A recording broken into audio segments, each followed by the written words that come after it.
The Drive with Tim Donnelly, 99.9 The Fan on a Friday. Going to have some fun here on The Drive. I'm Tim Donnelly. Graham Hill producing the show, just like he has the past couple days for us. And sometimes there's comfort in numbers, right? Comfort in recognizing other people have gone through what you're going through. This is why when people share their stories and their trauma, they often say, so someone else feels like they're not alone if they're going through something similar. That is the most dramatic way to possibly get into what we're going to talk about next. The Dave Canales optimism idea, the new coach of the Panthers. I'm actually kind of comforted that it seems like every step along his career, everyone that's interacted with him, everyone that's played with him, everyone that's coached with him has had the same experience with Dave Canales that I'm having and that we've had as a collective, as Panther fans. There's that initial shock of optimism where you're not sure if that's the real him or if that's the act you're putting on. Right? It's you're not sure. Like it's when you start dating someone and they're like, oh, let's. This is obviously a hypothetical example, but it's like, oh yeah, no, I take out the trash, I clean everything all the time, and then the longer and longer you might be dating them, the more it's like, actually, I don't do that. I was just trying to impress you at the beginning. Actually, I'm kind of a slob. Maybe they don't say that, but their actions show it. So Dave Canales took over the Panthers, and it was optimism. This is great. I'm ready to play football right now. And I was going, is this like the beginning thing where you're just trying to show me something? Well, we hadn't had an answer until we heard from Baker Mayfield yesterday where he called Dave Canales. And Baker Mayfield spent a year with Dave Canales. He called him an optimist bully, right? That he forced optimism all the time, and it's just who he was. And then I saw Russell Okung. This is the next step. Russell Okung was a first-round draft pick out of, I believe, Boise State for the Broncos. Ended up finishing his career with the Seahawks, or at least playing part of his career with the Seahawks. And Russell Okung tweeted this out yesterday, and I was fascinated. I'm going to read you the whole thing. It's 2 paragraphs long. Just, I think you'll get why. This is from Russell Okung. When I played with the Seahawks, there was a coach whose optimism was painful. Always writing notes, knew Pete Carroll's culture like the back of his hand, even set up practice dummies perfectly on the field. Rarely saw him have a bad day. Turns out relentless positivity is a superpower. My teammates ridiculed him as a company man for meticulously straightening practice dummies. This coach knew every detail mattered to Pete Carroll. While others kicked dummies in jest, he aligned them perfectly. He saw the connection between small actions and overall culture. An older vet defended him. He's not a company man. He just understands how things work. Lesson: it's not about blind loyalty. It's about understanding the bigger picture. Those small things would create a future for him. Funny, he's now the head coach of an NFL team.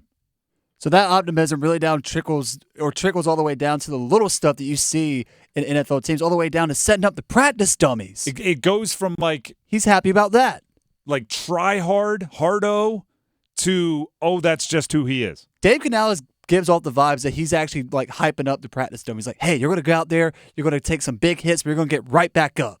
It's part of your nature. This is actually kind of funny because my uncle lived in Raleigh here for a long time and actually just moved away.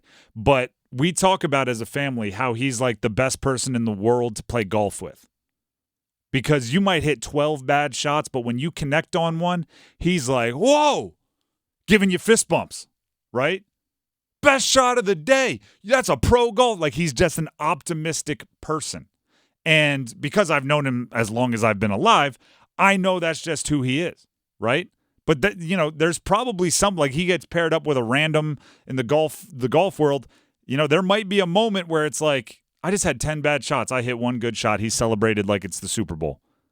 Is he making fun of me? And then by the end of the round, you recognize, no, he's just that jacked up that you hit a great shot. Dave Canales is that dude. Dave Canales shows up every day excited to set up the practice dummies. And if you're a player, your antennas do go off. right? Just like Russell Okung said all of the Seahawks did, right? Oh, he's just a suck-up. Oh, he knows Pete Carroll is an energy guy, and he's just trying to brown nose. He's trying to be the teacher's pet. And then as on, and the veterans recognized it first, and they defended him, and as it goes on, you recognize that's just who he is. I am pleased that the stories they're telling, right? The optimist bully, the definition of an optimist bully is what Baker Mayfield called him. Russell Okung said his optimism was painful, called it relentless positivity. There's comfort in knowing that the stage we are right now, where you're watching someone take over a hard job. Running an NFL team is a hard job. Managing the egos on an NFL team, calling the plays for an NFL offense, rebuilding an NFL team from being the worst team in the league last year. These are hard jobs. You don't want someone to be putting on any kind of a front that's going to collapse when the tough gets the toughest. You want somebody that is relentlessly positive. You want somebody that sees the joy in setting up practice dummies. So I guess I got to call my baby ugly because I kind of joked around yesterday, how far does the optimism really go if the Carolina Panthers start off 0-6? Well, it sounds like, as you mentioned yesterday, Dave Canales is going to really take it to heart as, guys, we got the 7th game. Well, exactly. And it's exactly what you said.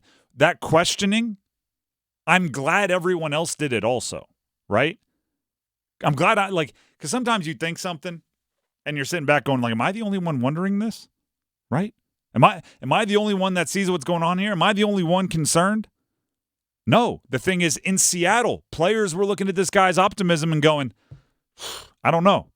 Maybe he's too much of a company man. In Tampa, right? Because we've heard from Russell Okung in Seattle. In Tampa, Baker Mayfield's going, man, this guy was an optimist bully, right? He forced it on us. Now in Carolina, I feel like the fan base, some of the players are probably going through the same thing where they're like, what is up with this dude? And every day we get more and more confirmation that's like, no, I've been there. It gives me comfort knowing that the first time David Tepper bangs down his door upset about something, hey, Dave, Big David, come on, Tep. Big David. Let's calm down. All right, let's go for a walk. All right? It's going to be. Let's go sit in the stadium. We've had a look rough at the skyline. month. We've had a rough month, right? Hey, some injuries are really biting us in the tail. But guess what?